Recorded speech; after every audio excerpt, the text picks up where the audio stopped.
Hello बच्चों। मां शारदे पाउटा की ऑनलाइन प्लेटफॉर्म पे मैं प्रदीप कुमार एक बार फिर से आपका हार्दिक स्वागत करता हूँ। बच्चों, जैसा कि मैंने कहा था कि हम सीयूटी के लिए और नीट एग्ज़ाम के लिए और साथ में जेट एग्ज़ाम के लिए हम ऑब्जेक्टिव क्वेश्चंस की सीरीज़ यहाँ चलाने वाले हैं और हम चला भी रहे हैं। हम पहले 2 क्लास कर चुके हैं और 12th क्लास का एनसीईआरटी का लेसन नंबर 1 जो हमारे पास है जीवों में जनन और विभिन्न प्रकार के जो जीव हमारे पास हैं प्रोकैरियोट से लेकर एनिमेलिया तक, यानी कि प्रोकैरियोट है, यूकैरियोट है। इन सब में जितने भी प्रकार के जो जनन पाई जाते हैं, उन जनन के प्रकारों की बात कर रहे हैं कि जनन की प्रक्रिया में कौन कौन से जनन पाई जाएंगे, जनन की विधियां कौन कौन सी होंगी, उसकी प्रक्रिया किस प्रकार से संपन्न होती है। तो हम एक जनरल व्यू पढ़ रहे हैं, मीन सामान्य जानकारी पढ़ रहे हैं। और उस सामान्य जानकारी संबंधी जो प्रश्न थे जो लेसन नंबर 1 से, तो उसमें हम अलैंगिक जनन को कवर कर चुके हैं। अभी हम लैंगिक जनन शुरू कर रहे हैं। लैंगिक जनन की एक क्लास हम कर चुके हैं। आज हम लैंगिक जनन से संबंधित दूसरी क्लास हम शुरू करने वाले हैं। बच्चों, आप हमसे लगातार जुड़े रहिए और ये जो क्वेश्चन है, ये क्वेश्चन आपके आने वाले एग्जाम्स में फ़ायदेमंद होने वाले हैं, आपको फ़ायदा पहुंचाने वाले हैं। इसलिए आप हमसे जुड़े रहिए और हमसे जुड़े रहने के लिए हमारा आपका जो अपना यूट्यूब चैनल है, इसको सब्सक्राइब करके रखिए। समय समय पे यहाँ से जो भी नोटिफिकेशन आएंगे, आपको जो भी क्लासेज जो यहाँ डाली जाएंगी या जो महत्वपूर्ण सूचनाएं जो भेजी जाएंगी वो आप तक पहुँचती रहें। इसके लिए आप हमें जुड़ने के लिए, हमसे जुड़े रहने के लिए यूट्यूब चैनल को सब्सक्राइब करके रखिए। पढ़ते हैं आज की क्लास में। तो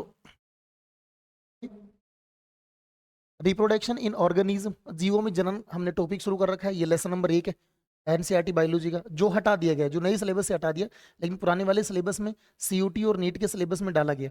तो वहां से संबंधित जो है ये लेसन है, इसको हम शुरू कर रहे हैं और इसमें सेक्सुअल रिप्रोडक्शन पढ़ेंगे।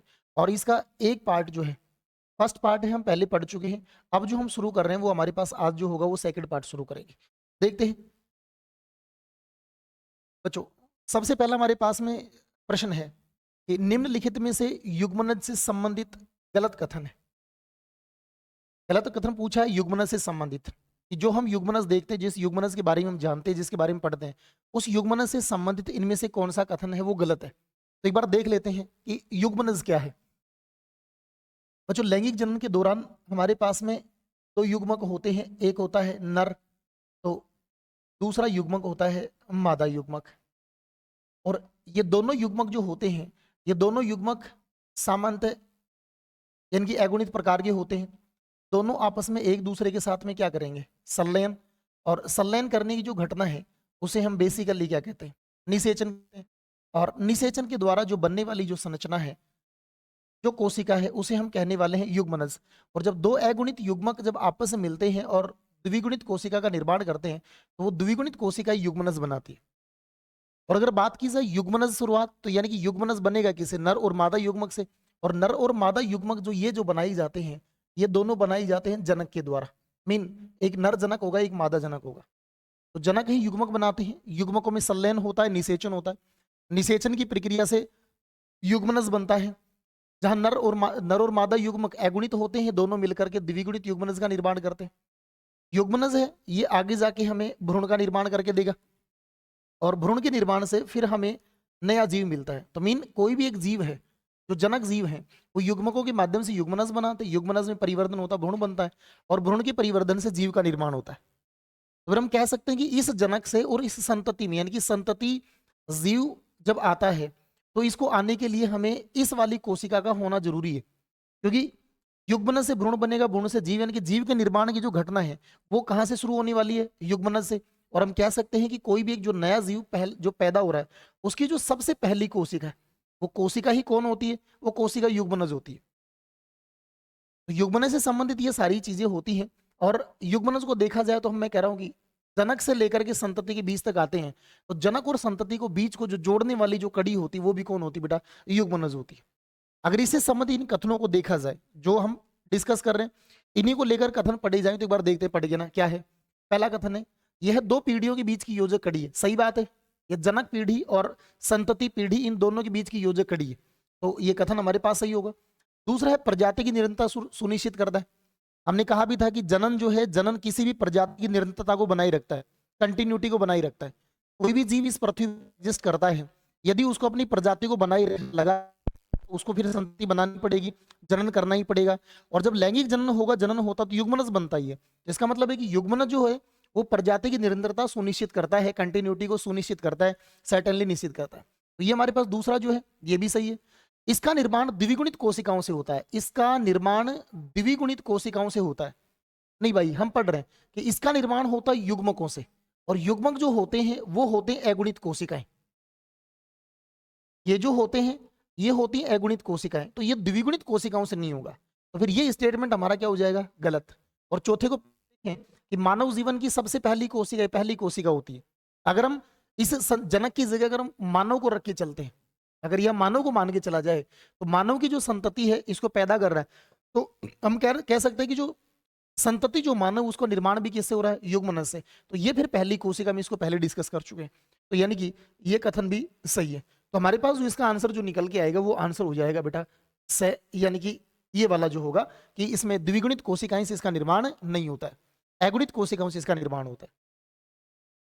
अगले प्रश्न बढ़ दें।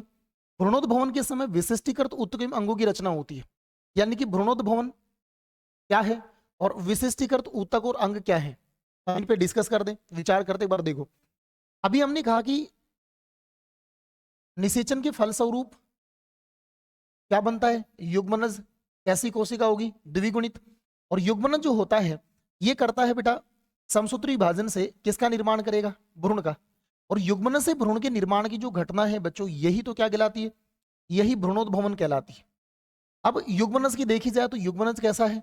एक कोशिकीय। युग्मनज कैसा होता है? एक कोशिकीय। और भ्रूण कैसा होता है? बहुकोशिकीय। और भ्रूण केवल बहुकोशिकीय ही नहीं होता है, इसमें जब ये बहुकोशिकीय संरचना बनती है तो फिर जब दो से ज्यादा कोशिकाएं होती हैं तो सीधी सी बात है कि वो ऊतक भी बनाती हैं, फिर उनमें ऊतक तंत्र भी बनते हैं और उनमें अंगों का विभेदन भी होता है। तो यानी कि भ्रूण के निर्माण के समय बहुकोशिकीय जो भ्रूण बन रहा है इसमें ऊतक, ऊतक तंत्र, अंग आदि विभेदित होते हैं। और ये सारे के सारे जो होते हैं ये संरचना में क्या होते हैं बेटा? ये विशिष्ट प्रकार के होते हैं। मेन विशिष्ट प्रकार के ऊतक बनते हैं, विशिष्ट ऊतक तंत्र बनते हैं और विशिष्ट प्रकार के इनमें अंग बनते हैं। तो हम अगर पढ़ के देखें भ्रूणोद्भवन के समय विशिष्टीकृत ऊतकीय अंगों की रचना किसके द्वारा होती है? तो यहाँ एक कोशिकीय जीव से बहुकोशिकीय जीव का बनना और बहुकोशिकीय जीव में विभिन्न प्रकार के ऊतक, ऊतक तंत्र, अंगों का बनना, ये विशिष्टीकरण जो होना होता है, इस घटना को हम कहते हैं विभेदीकरण, जिसे हम कहते हैं डिफरेंशिएशन। और विभेदीकरण की घटना से कोशिकाएं हैं विभिन्न प्रकार के ऊतक बनाती हैं, ऊतक विभिन्न प्रकार के अंग बनाते हैं और विभिन्न प्रकार के ऊतक तंत्र बनाते हैं, और शरीर में विभिन्न प्रकार के जो अंग बनते हैं, अलग अलग जो अंग बनते हैं, तो भिन्न प्रकार के ऊतक, भिन्न प्रकार के ऊतक तंत्र, भिन्न प्रकार के अंगों का बनना, ये घटना कहलाती है विभेदीकरण। तो यानी कि विशिष्ट ऊतक और अंग जो बनते हैं वो किसके द्वारा बनेंगे? विभेदीकरण के द्वारा। तो हमारे पास यहाँ जो होगा कोशिका विभाजन होता है, युग्मनज से भ्रूण का निर्माण होते समय कोशिका विभाजन होता है, लेकिन कोशिका विभाजन के द्वारा तो वृद्धि होगी, कोशिकाओं की संख्या बढ़ती है। नंबर 2 पे कोशिका विभेदीकरण, इसकी हम चर्चा कर ही चुके हैं कि विभेदीकरण है यही विशिष्ट प्रकार के ऊतक, ऊतक तंत्र और अंग बना के देती है। बात की जाए दीर्घीकरण, तो कोशिका दीर्घीकरण जो होती है ये केवल कोशिकाओं के आकार को बढ़ाती है। दीर्घीकरण के समय कोशिकाओं का आकार बढ़ता है। और लास्ट में है कोशिका न्यूनीकरण। कोशिका न्यूनीकरण का मतलब अर्धसूत्री विभाजन है, जो यहाँ देखने को ही नहीं मिलेगा। इसका मतलब हम किससे लेंगे? अर्धसूत्री विभाजन से। तो मीन ये तो यहाँ देखने को नहीं मिलेगा, जो मिलेगा वो समसूत्री विभाजन मिलेगा, जो मिलेगा यहाँ क्या मिलेगा? समसूत्री। हमारे पास जो आंसर निकल के आएगा वो हो जाएगा कोशिका विभेदीकरण। अगले प्रश्न को देखते हैं। निम्नलिखित में से किन जीवों में भ्रूण का बाह्य परिवर्तन नहीं होता? मीन भ्रूण का बाह्य परिवर्तन नहीं होता। पहले बात कर लेते हैं हम भ्रूण के परिवर्तन की। पहले बात कर लेते हैं हम भ्रूण के परिवर्तन की। अगर भ्रूण का परिवर्तन देखा जाए तो भ्रूण का परिवर्तन जो है वो दो तरीके से होता है। मीन पहले हम युग्मनज की बात करें, जिस युग्मनज से भ्रूण का निर्माण हो रहा है, तो युग्मनज का निर्माण है वो दो तरीके से हो सकता है, या तो मादा के शरीर से बाहर या मादा के शरीर के अंदर। मादा के शरीर से बाहर जब भी युग्मनज बनता है तो वो बाह्य निषेचन से बनता है, और मादा के शरीर के अंदर बनता है तो वो आंतरिक प्रकार के निषेचन से बनता है। तो हम कह सकते हैं कि भ्रूण का परिवर्तन शरीर से बाहर भी हो सकता है, भ्रूण का परिवर्तन शरीर के अंदर भी हो सकता है। जब भ्रूण का शरीर बाहर से होता है तो इसे हम कहते हैं बाह्य परिवर्तन, इसे हम कहते हैं बाह्य परिवर्तन। और जब शरीर के अंदर होता है तो भ्रूण का परिवर्तन कहलाता है आंतरिक परिवर्तन। और इन दोनों परिवर्तनों की बात की जाए तो हम कह सकते हैं कि भ्रूण का परिवर्तन जो है शरीर से बाहर होता है। तो शरीर से बाहर हो तो इसके लिए मैंने कहा कि सामान्यतः जिनके अंदर बाह्य, जिन जीवों में बाह्य निषेचन पाया जाता है उनमें तो ये निश्चित है कि उनमें बाह्य प्रकार का परिवर्तन होगा, जिनमें पहले से ही बाह्य निषेचन होता है। लेकिन हमारे पास में कई सारे जीव हैं, यानी कि अनेक जीव ऐसे भी हैं जो जिनमें निषेचन कैसा होता है, आंतरिक निषेचन आंतरिक प्रकार का होता है, सॉरी, निषेचन होता आंतरिक प्रकार का, लेकिन इनमें भ्रूण का जो परिवर्तन होता है वो भ्रूण का परिवर्तन होता है बाह्य प्रकार का। फॉर एग्जाम्पल जैसे हम देख लेते हैं, जैसे हम देखें कि सरीसर्प, छिपकली वगैरह जो भी इसमें शामिल की जाती हैं, इनमें अंडे दिए जाते हैं। अंडे में कौन होता है, अंडे में विकास होता है किसका, भ्रूण का। अंडा कहाँ होता है, ये पाया जाता है शरीर से बाहर। तो हम कह सकते हैं कि जो जीव है अंडे देते हैं तो अंडे के अंदर भ्रूण का विकास होता है। तो अंडज प्रकार के जो प्राणी हैं उन सब में बाह्य परिवर्तन देखने को मिलता है। तो बाह्य प्रकार का इनमें परिवर्तन देखने को मिलेगा भ्रूण का। सरीसर्प में, पक्षी हैं, ये भी क्या करते हैं बेटा, ये भी अंडे देते हैं। और इसके अलावा हमारे पास में बाह्य प्रकार का निषेचन, जैसे कि हम कहें मेंढक में पाया जाता है और दूसरा किसमें पाया जाता है, अस्थिल मछलियों में पाया जाता है। अस्थिल मछलियां, उनमें बाह्य निषेचन होता है। तो इनमें निश्चित है कि जिनमें बाह्य निषेचन होगा उनमें तो, यानी कि मेंढक है, अस्थिल मछलियां, इनमें तो भ्रूण का परिवर्तन बाह्य होगा ही होगा। लेकिन आंतरिक प्रकार का निषेचन जैसे सरीसर्प और पक्षियों में होता है। लेकिन ये क्या देते हैं, अंडे, अंडे में भ्रूण का विकास हो रहा है तो शरीर से बाहर हो रहा है, तो फिर इनमें निषेचन आंतरिक जरूर होता है लेकिन भ्रूण का परिवर्तन कैसा होता है, बाह्य प्रकार का। तो बाह्य प्रकार का परिवर्तन, भ्रूण का परिवर्तन कैसे मिलेगा, मेंढक में, अस्थिल मछलियों में मिलेगा, सरीसर्प में हो सकता है, पक्षी में हो सकता है। फिर आंतरिक प्रकार का निषेचन, तो आंतरिक प्रकार का जो निषेचन हमें सामान्य जो देखने को मिलता है वो देखने को मिलता है स्तनी प्राणियों में। किसमें देखने को मिलता है, स्तनी प्राणियों में, जहां भ्रूण का परिवर्धन मादा के गर्भाशय में होता है। किसमें होता है बेटा, मादा के गर्भाशय में देखने को मिलता है। अगर इस आधार पर देखें तो हमारे पास में ये रहा, निम्नलिखित में से किन जीवों में भ्रूण का परिवर्तन, बाह्य परिवर्तन नहीं होता है। यानी कि उन जीवों की बात करा जिनमें बाह्य परिवर्तन नहीं होता है। और बाह्य परिवर्तन किसमें नहीं हो रहा है, स्तनी प्राणियों में, जिनमें गर्भाशय में, यानी कि मादा की गर्भाशय में भ्रूण का परिवर्तन होता है। तो एक बार देखिए, भ्रूण का परिवर्तन बाह्य नहीं होता। तो मेंढक और पक्षी, इन दोनों में बाह्य परिवर्तन होता है। मैं पहले बात कर चुका हूं, मेंढक है और पक्षी हैं, इनमें बाह्य प्रकार का परिवर्तन होता है। मछली की बात की जाए, छिपकली की बात की जाए, तो यहाँ मछली हम किसको लेके चल रहे हैं, अस्थिल मछलियों को। तो यहाँ जो मछली है इनमें परिवर्तन कैसा चलेगा, बाह्य। छिपकली जो है मैं पहले लिख चुका हूं कि सरीसर्प है, तो छिपकली किसका एग्जाम्पल है, सरीसर्प का। तो इसमें भी बाह्य प्रकार का, इसमें भी बाह्य प्रकार परिवर्तन होता है। अब आते हैं चूहे और मानव में। चूहे और मानव को देखा जाए तो ये दोनों के दोनों प्राणी कैसे हैं, स्तनी प्राणी हैं। फिर हम कह सकते हैं, हम यहीं पर कह सकते हैं कि ये चूहा और जो मानव है, इन दोनों के अंदर भ्रूण का परिवर्तन बाह्य नहीं होगा। मेन इन दोनों में कैसा परिवर्तन होगा, इन दोनों के अंदर आंतरिक परिवर्तन होगा। और हम, सवाल हमारा यही तो कह रहा है कि उन जीवों में से, यानी कि बाह्य परिवर्तन नहीं होता, मीन जिनमें आंतरिक परिवर्तन होता, तो वो कौन से हैं, तो वो हमारे पास में चूहा और मानव है। अगला अगर एक बार देख लेते हैं कि मगरमच्छ और सर्प, मगरमच्छ और सर्प ये दोनों ही किसके एग्जाम्पल हैं, ये दोनों सरीसर्प के एग्जाम्पल। और मैं पहले कह चुका हूं कि सरीसर्प है, इनमें निषेचन आंतरिक जरूर होता है लेकिन परिवर्धन कैसा होता है, बाह्य प्रकार का। इस आधार पे कहें तो इनमें भी कैसा, बाह्य प्रकार का परिवर्तन होता है। तो आंतरिक परिवर्तन केवल दो में देखने को मिलेगा, चूहा और स्तनी में। और बेटा यही हमारा क्या हो जाएगा, आंसर हो जाएगा। आगे बढ़ते हैं, अगला प्रश्न है, किन पादपों में द्विलिंगी पुष्प पाई जाती है। हम कुछ हमारे पास में यूनिक एग्जाम्पल है, कुछ हमारे पास में यूनिक एग्जाम्पल है जिनके अंदर एक लिंगी पुष्प पाई जाते हैं। एक लिंगी पुष्प का मतलब यह है कि इनमें पुष्प जो हैं, इनके शरीर पर दो प्रकार के पुष्प पाए जाएंगे। एक पुष्प होंगे नर पुष्प कहलाते हैं, तो दूसरे प्रकार के जो पुष्प हैं वो मादा पुष्प कहलाते हैं। जहां नर पुष्प केवल किससे बना होगा, पुंकेसर से, और मादा पुष्प जो होता वो केवल किससे बना होगा, स्त्री केसर से। तो मीन हमारे पास में, मैंने कहा कि कुछ हमारे पास में पादप हैं, कुछ विशिष्ट पादप है जिनको हम पढ़ते आ रहे, जिनको हमें पढ़ने को मिलता है, जिनके बारे में पढ़ा जाता है। वो पादप है जिनमें एक लिंगी पुष्प पाई जाते हैं, कि नर पुष्प अलग होता है, मादा पुष्प अलग होता है। नर पुष्प में पुंकेसर पाया जाता है, मादा पुष्प में स्त्री केसर पाया जाता है। और इस प्रकार के हमारे पास जो पादप हैं उनमें से कौन कौन से हैं, एक हमारे पास में है यानी कुकर बिट्स, कुकुरबिटेसी कुल के जो सदस्य हैं इनमें पाई जाते हैं। दूसरा हमारे पास में कौन सा है? अगला हमारे पास में है नारियल। अगला कौन सा है? खजूर। अगला कौन सा है? पपीता। उसके बाद में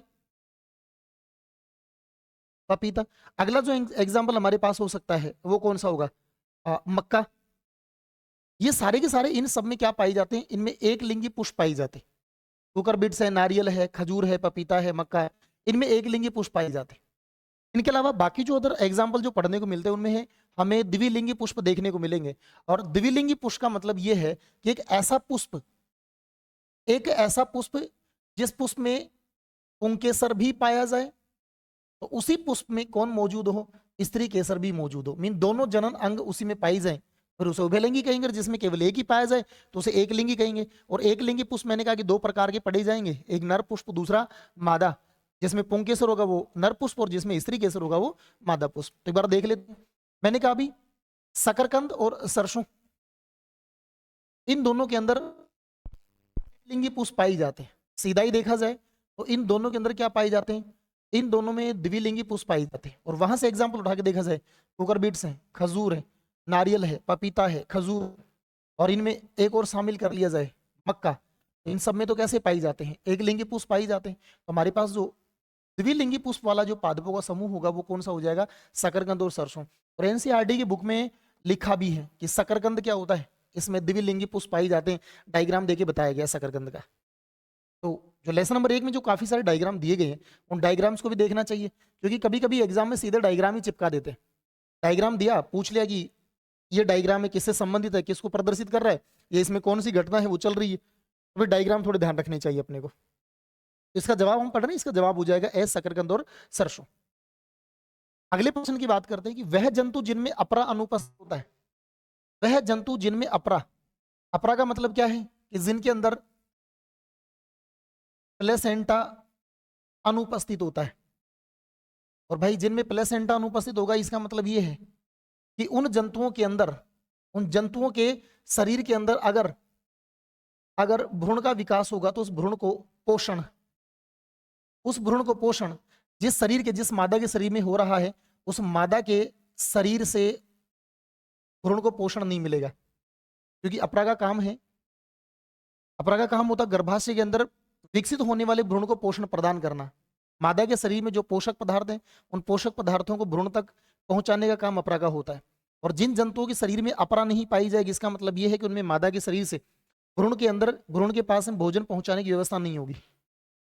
तो फिर इसका मतलब कि वह जंतु जिनमें अपरा अनुपस्थित है और भ्रूण का परिवर्धन मादा के शरीर के अंदर होता है, मीन अपरा अनुपस्थित है, फिर भी भ्रूण का परिवर्धन कहाँ देखने को मिल रहा है? भ्रूण का परिवर्धन हो रहा है मादा के शरीर में। फिर सवाल यह बनता है कि मादा के शरीर में भ्रूण परिवर्तित हो रहा है और मादा अपने शरीर से भोजन है भ्रूण तक पहुंचा भी नहीं रही क्योंकि उसके पास प्लेसेंटा नहीं है।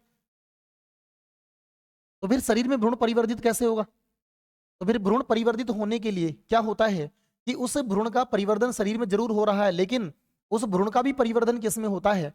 अंडे के अंदर होता है, अंडे में होता है। मीन मादा के शरीर के अंदर अंडा होगा, अंडे के अंदर भ्रूण परिपक्व होगा, भ्रूण का परिवर्धन होगा। तो फिर ऐसे जंतु क्या कि जिनमें मादा के शरीर के अंदर भ्रूण का विकास हो रहा है और भ्रूण का विकास भी अंडे में हो रहा है, और जब अंडे में भ्रूण का परिवर्तन हो जाता है तो भ्रूण परिपक्व अवस्था में मादा के शरीर से बाहर आता है। तो फिर यहां इस प्रकार के जंतु क्या कहलाते हैं, एक बार देख लेते हैं। अंडज प्राणी वो होते हैं जिनमें भ्रूण का परिवर्तन मादा के शरीर से बाहर होता है। भ्रूण का परिवर्तन मादा के शरीर से बाहर होता है और वो भी किस में होता है? अंडे में। इसी वजह से हम क्या करेंगे, अंडज प्राणी कह रहे हैं। दूसरे अंड जरायुज। तो फिर ये जो जंतु हैं जिनके अंदर, यानी कि जिनकी मादा के शरीर में अंडे हैं, अंडे के अंदर भ्रूण का विकास हो रहा है और अंडा मादा के शरीर में विकसित हो रहा है। तो फिर इस प्रकार के जो जीव होंगे, मतलब कि जो जो अंडे में भ्रूण का परिवर्तन कर रहे हैं, जिनमें अंडे के अंदर भ्रूण का परिवर्तन हो रहा है, और ये भ्रूण परिवर्तन के बाद में मादा जो है बच्चे को जन्म देती है, बच्चे को जन्म देती है। तो मेन ये दोनों लक्षण प्रदर्शित करती है। इनकी जो मादा है वो अंडज की तरह भी व्यवहार करती है और वो सॉरी अंडज की तरह भी व्यवहार करती है और जरायुज की तरह भी व्यवहार करती है। तो फिर इस प्रकार के जो जंतु होते हैं उन्हें हम कहते हैं अंड जरायुज प्राणी। और बच गया जरायुज, तो जरायुज जो होते हैं उनमें के शरीर में भ्रूण का विकास होता है, बच्चे का जन्म होता है, अंडे से कोई लेना देना नहीं है। तो फिर इस प्रकार की जो हमारे पास प्राणी होंगे मीन जो दोनों लक्षण रखते हैं, तो इसका आंसर हो जाएगा हमारे पास में अंड जरायुज प्राणी, ये इसका आंसर है। अगला देखते हैं, युग्मक करने वाली द्विगुणित मातृ कोशिका। युग्मक का निर्माण करने वाली युग्मक मातृ कोशिका जो द्विगुणित अवस्था में होती है, द्विगुणित अवस्था में पाई जाती है, ये कोशिका क्या कहलाती है? और भाई इस कोशिका का सीधा है, विभाजन कौन सा कर रही है? युग्मक निर्माण करती है। तो युग्मकों का निर्माण करने वाली द्विगुणित कोशिका है, यानी कि युग्मक मातृ कोशिका, द्विगुणित कोशिका जब युग्मक का निर्माण करती है तो ये विभाजन करती है, अर्धसूत्री विभाजन। और अर्धसूत्री विभाजन को हम कहते हैं मियोसिस। और कोशिका जो है जो विभाजन कर रही है उसको हम कहते हैं साइट। तो फिर इस आधार पे हम कहें तो इन दोनों विशेषताओं के आधार पे मीन ऐसी कोशिका जो युग्मक का निर्माण करती है, कोशिका जो युग्मन का निर्माण करती है और अर्धसूत्री विभाजन से करती है, तो फिर इस प्रकार की कोशिका को हम बेसिकली क्या कहते हैं? मियोसाइट कहते हैं। तो हम कह सकते हैं कि युग्मक का निर्माण करने वाली द्विगुणित युग्मक मातृ कोशिका है वो क्या हो जाएगी बेटा? मियोसाइट हो जाएगी। ये इसका आंसर हो जाएगा, ना तो ये होगा ना ये होगा, तो इसका आंसर होगा मियोसाइट। अंड प्रजक प्राणियों से संबंधित सही कथन है, यानी कि यहां अपने को कथन देखने की सही कथन, 4 कथन दिए गए हैं, इनमें से ढूंढना कि क्या इसमें 3 कथन सही है, क्या 4 कथन सही है, तो कौन सी, यानी कि और वो भी किससे संबंधित है? अंडज प्राणियों से संबंधित ये कथन दिए गए हैं। एक बार देख लेते हैं। अंडज प्राणी क्या है? ऐसे प्राणी जो अंडे देते हैं। अंडे देने वाले प्राणियों के यानी कि प्राणियों में निषेचन की क्रिया मादा के शरीर के अंदर होती है, युग्मनज बनता है मादा के शरीर में, लेकिन उस युग्मनज के चारों ओर कैल्शियम कार्बोनेट का कवच चढ़ा दिया जाता है। और कैल्शियम कार्बोनेट का कवच बनाने के बाद में उस युग्मनज को शरीर से बाहर है उसको निकाल दिया जाता है अंडे के रूप में। तो जो कैल्शियम कार्बोनेट युक्त कवच युक्त जो अंडा आता है उस अंडे के अंदर युग्मनज होता है, और वो युग्मनज शरीर से बाहर आता है और उसका परिवर्तन होता है अंडे के अंदर। अब मादा अंडे के अंदर भ्रूण का परिवर्तन करवा रही है, मीन जो अंडज जो प्राणी है वो अपने भ्रूण का परिवर्तन अंडे में करवा रहे हैं। तो फिर उस अपने भ्रूण को सुरक्षा प्रदान करने के लिए वो अपने अंडों को किसी विशेष सुरक्षित स्थान पर दे के आते हैं। जैसे हम देखते हैं कि हमारे घरों में कोई पक्षी होता है, तो पक्षी जब भी अंडे देता है तो कोई सुरक्षित स्थान ढूंढता है और सुरक्षित स्थान पर जाके अंडे देता है। और जब अंडे देता है तो उसमें अंडे में देता ही नहीं है, वो जो पक्षी जिसको हमने देखा हमारे घरों में देखा है, वो पक्षी उस अंडे के ऊपर बैठता भी है, उस अंडों पे बैठा रहता है और अंडों पे बैठ करके उन अंडों को तापमान प्रोवाइड करवाता है, एक निश्चित तापमान उपलब्ध करवाता है। और हम गांव की भाषा में उसको सेना कहते हैं, अंडों को सेया जाता है, सेना कहते हैं। लेकिन उसे हम क्या कहते हैं? उसे हम निवेशन कहते हैं। अंडों को यानी कि अंडे में पकने वाले भ्रूण को निश्चित तापमान प्रोवाइड करना मादा के शरीर के द्वारा, यह घटना निवेशन या इंक्यूबेशन कहलाती है। और जब इंक्यूबेशन की प्रक्रिया पूरी हो जाती है तो उसमें भ्रूण का परिवर्तन हो जाता है, और भ्रूण जब परिवर्तित हो जाता है तो भ्रूण अंडे को तोड़ करके बाहर निकलता है, अंडे को तोड़ के बाहर आता है और नई जीव का निर्माण हो जाता है। ये सारी विशेषताएं यानी कि ये सारी घटनाएं चलती हैं अंड प्रजक प्राणियों में, अंडे देने वाले प्राणियों के अंदर, जंतुओं में जनन के दौरान। पर देखते हैं, पहला कथन है कि सरीसृप व पक्षी अंड प्रजनक प्राणी होते हैं। मैं जस्ट 2 सवाल पहले इस बात की चर्चा कर रहा था, मैंने कहा था कि सरीसृप एग्जाम्पल देख लेते भाई, छिपकली, और दूसरा पक्षी, पक्षी हम सबने देखे ही हैं, ये अंड प्रजनक प्राणी होते मीन अंडे देते हैं। ये तो सही बात है, ये पहला कथन हमारे पास सही हो जाएगा कि ये कथन सही है। दूसरा, यह सुरक्षित स्थान पर कैल्शियम युक्त कवच वाले अंडे देते हैं, ये बात भी सही है, हमने देखा ही, मैंने डिस्कस भी किया कि ये अपने अंडों को सुरक्षित स्थान पर देते हैं। अगली बात है, इनके अंडों को निश्चित निवेशन की आवश्यकता होती है, इंक्यूबेशन की आवश्यकता होती है, निश्चित तापमान की आवश्यकता होती है। और मैंने कहा कि निवेशन की प्रक्रिया को गांव की भाषा में सेहना कहते हैं। तो निवेशन की भी आवश्यकता होती है, और बिना निवेशन के भ्रूण का विकास होगा भी नहीं, वो चाहिए ही चाहिए, तो उसकी निश्चित आवश्यकता होती है। और यह अंडा प्रस्फुटन द्वारा शिशु को जन्म देता है। जब अंडा फटता है, टूटता है, तो उसमें से शिशु बाहर निकलता है। और ये सारी घटनाएं किससे संबंधित है? अंड प्रजक प्राणियों से संबंधित है। और ये सारे ही कथन क्या बेटा? सही है। तो फिर हमारे पास में 1 2 3 4 चारे के चारों कथन है ये सही है, तो इसका आंसर हमारे पास हो जाएगा चौथा वाला द। अगले प्रश्न को देखते हैं, सजीव प्रजनकों की प्रमुख विशेषताएं हैं। बात करते हैं किसकी? सजीव प्रजनक। सजीव प्रजनक वो जो सीधे बच्चों को पैदा करते हैं, यानी कि शिशु को पैदा करते हैं। इनमें होता क्या है, सजीव प्रजनक जो होते हैं इसमें नर और मादा निषेचन करते हैं। निषेचन की घटना मादा के शरीर में होती है। युग्मनज मादा के शरीर में बनता है। युग्मनज का परिवर्धन यानी कि युग्मनज से भ्रूण का परिवर्धन ये मादा के शरीर में गर्भाशय में होता है। और भ्रूण का जब परिवर्तन हो जाता है तो एक निश्चित समय के पश्चात, भ्रूण के परिवर्तन में एक निश्चित समय लगता है, और उस निश्चित समय को पूरा करने के पश्चात जब भ्रूण शिशु में परिपक्व हो जाता है तो शिशु जो है वो प्रसव क्रिया के माध्यम से मादा के शरीर से बाहर आता है और उसका जन्म हो जाता है। ये सारी प्रक्रियाएं देखने को मिलती हैं सजीव प्रजनक के अंदर, यानी कि जो सीधे बच्चे पैदा करते हैं, इन अंडों की बजाय सीधे शिशु को पैदा करते हैं। एक बार इनको देखें, यानी कि इसमें है कि मादा शरीर के अंदर भ्रूण का विकास होता है। हमने कहा ना कि सजीव प्रजनक है, इनमें निषेचन की क्रिया कैसी होती है, मादा के शरीर के अंदर, तो युग्मनज मादा के शरीर में बनेगा तो भ्रूण का विकास भी मादा के शरीर में होगा। दूसरा है ये प्रसव द्वारा शिशु उत्पन्न करते हैं, सही बात है, इनमें जो शिशु उत्पन्न होता है वो प्रसव क्रिया द्वारा होता है। और तीसरी बात की भ्रूणीय संरक्षण के कारण इनमें उत्तरजीविता के अधिक अवसर होते हैं। भ्रूणीय संरक्षण, मादा अपने भ्रूण को, मैंने कहा अपने शरीर के अंदर गर्भाशय के अंदर परिवर्तित करती है, और जब गर्भाशय में परिवर्तित करती है तो बहुत देखभाल करती है। और दूर जाने की आवश्यकता नहीं, हमारे घर में आप अपनी माता बहनों को देखें, हम अपनी पत्नी को ही देखें, तो जब वो बच्चे को जब पैदा कर रही है, जब उसमें भ्रूण का विकास हो रहा होता है, शिशु बन रहा होता है, भाई बहुत केयर करनी पड़ती है। और एक पति पत्नी दोनों ही मिलकर ना बहुत केयर करते हैं बच्चे की, पैदा होने से पहले भी और पैदा होने के बाद भी। और जब केयर की जाती है, पहले तरीके से केयर की जाती है, तो फिर सीधी सी बात है कि बच्चा सुरक्षित रहेगा और वो जो बच्चा पैदा होने वाला है वो लंबे समय तक जिएगा, उसके जो जीने के जो अवसर हैं वो बढ़ जाते हैं। तो फिर यहाँ भ्रूणीय संरक्षण के कारण जो उत्तरजीविता के जो अधिक अवसर हैं वो मिल जाते हैं शिशु को, भ्रूण को, तो परिवर्तित भी होगा और आगे शिशु का निर्माण भी करता है। लेकिन ऐसा यहाँ इस वाले अगर देखा जाए अंड प्रजक प्राणियों में, अंड प्रजक प्राणियों के अंदर सही है, ये भी देखभाल करते हैं। मैंने कहा ना कि जो मादा पक्षी है वो अंडे के ऊपर बैठता है, उसको सहता है, और सहने के बाद में उसमें बच्चे पैदा होते हैं, तो बहुत केयर करता है। हमने देखा भी होगा बहुत सारे पक्षी जब उनके अंडों को छेड़ा जाता है तो भाई बहुत भयंकर गुस्से में आते हैं, और वो सामने वाले की को देखा भी होगा कि सीधे मुंह पे हमला करते हैं। तो सुरक्षा वो भी करते हैं, तो उत्तरजीविता उनमें भी देखी जाती है। लेकिन जो छोटे जीव होते हैं उनमें उत्तरजीविता के अवसर कम हो जाते हैं, क्योंकि उनमें पेरेंटल जो केयर होती है वो नहीं देखने को मिलती है, और यहाँ पेरेंटल केयर जो होती है वो बहुत अधिक देखने को मिलती है। तो फिर ये सारे के सारे कथन है ये सजीव प्रजनक से संबंधित संयोजन, सॉरी वापस आते हैं, तो ये इसका हमारे पास हो जाएगा आंसर, सारे के सारे कथन सही होंगे। अगली की बात करते हैं, पुष्पीय पादपों में निषेचन के पश्चात, पुष्पीय पादपों में निषेचन के पश्चात यहां लिखना चाहिए था पुष्प में परिवर्तन, क्योंकि अपने को पता है कि निषेचन की क्रिया कहां हो रही है, निषेचन की क्रिया होगी बीजांड में। बीजांड किस में है, अंडाशय में। अंडाशय किस में है, स्त्री केसर में। स्त्री केसर में किस में है, पुष्प में। तो मीन जब बीजांड के अंदर जब निषेचन की क्रिया संपन्न हो जाती है तो निषेचन की क्रिया के पश्चात पुष्प की विभिन्न सारी संरचनाओं में हमें बहुत सारे परिवर्तन देखने को मिलते हैं। वो परिवर्तन क्या होते हैं एक बार देख लेते हैं। हमने कहा कि जब पुष्पीय पादपों में निषेचन हो गया तो निषेचन कहां हो रहा है, निषेचन चल रहा है बीजांड में। मैं एक बार देख लेते हैं, बीजांड में चल रहा है।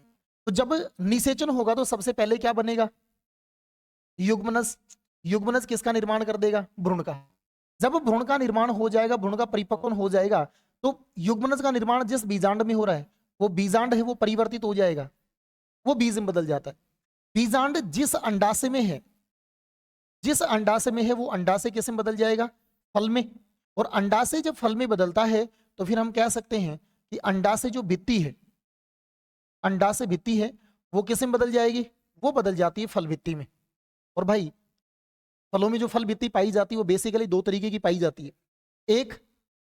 एक फल भित्ति जो होती है वो सरस प्रकार की हो सकती है, और दूसरी हमारे पास में शुष्क प्रकार की हो सकती है।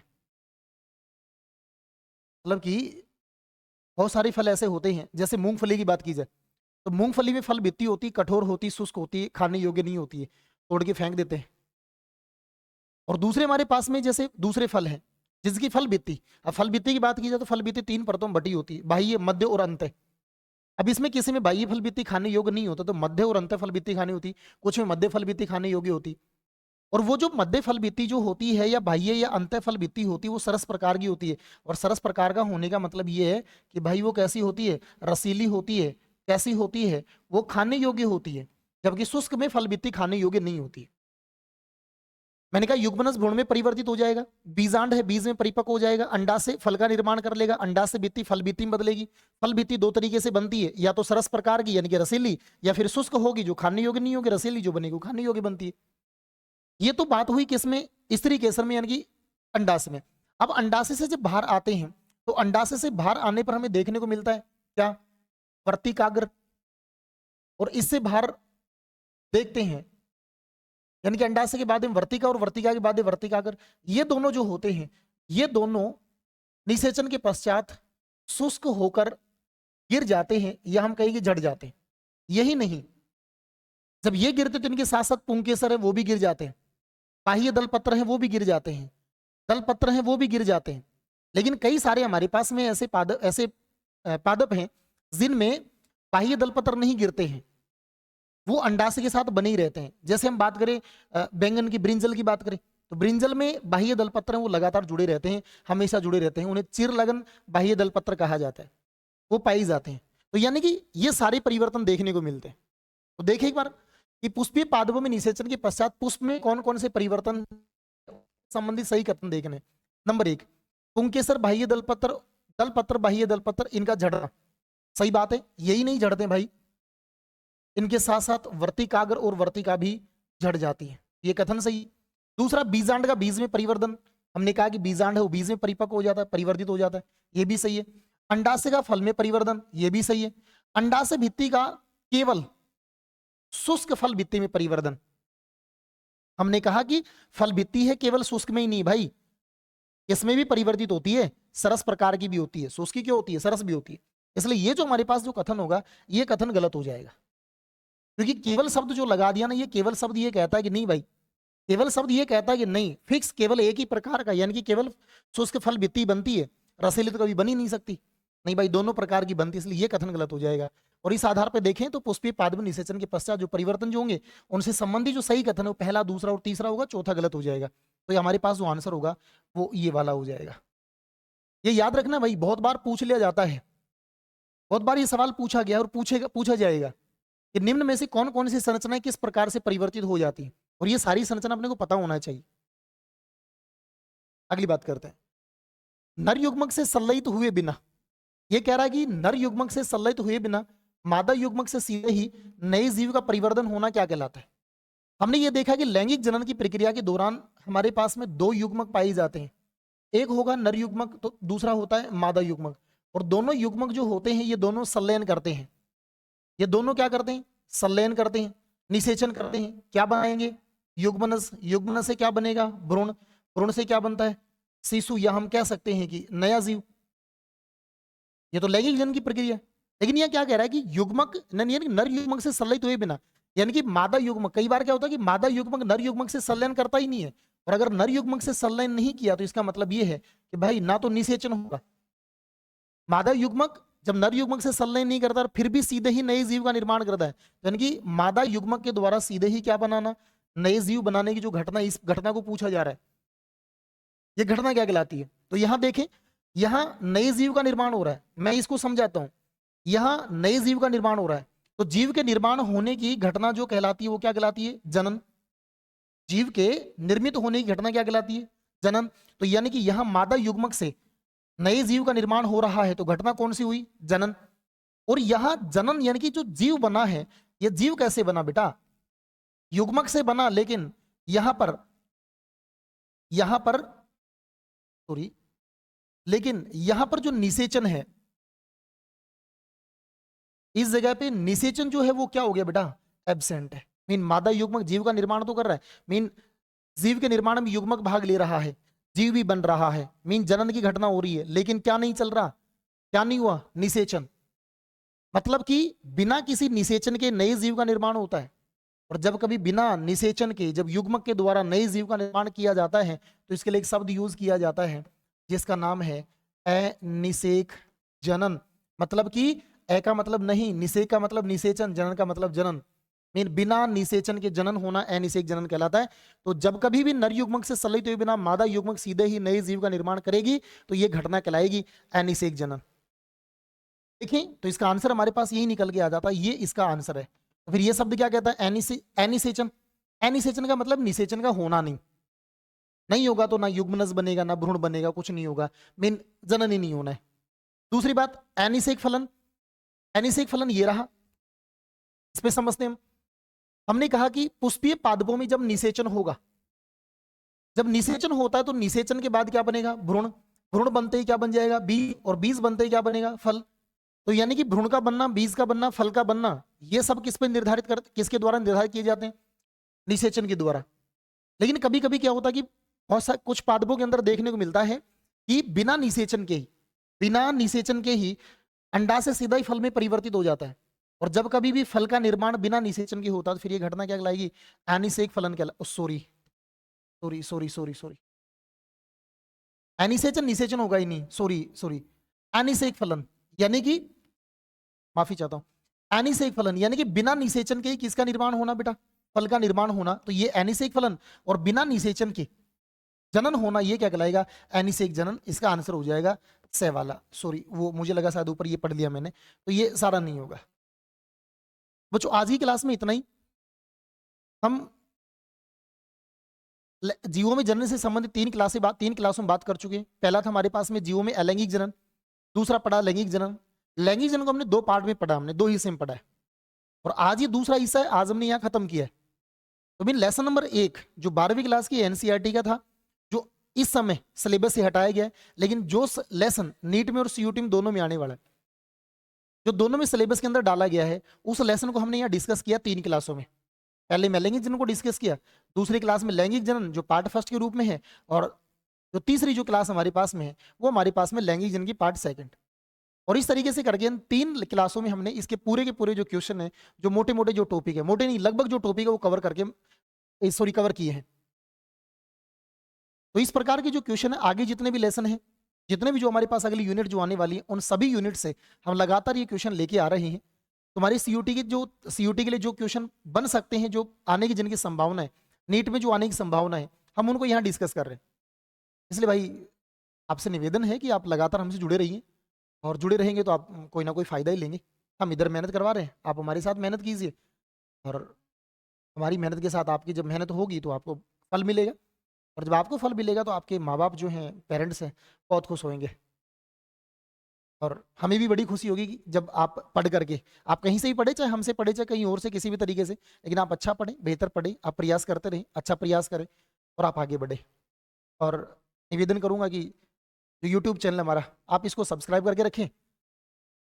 आगे आने वाली क्लासें हैं, इस पर लगातार आपको मिलती रहेंगी। धन्यवाद।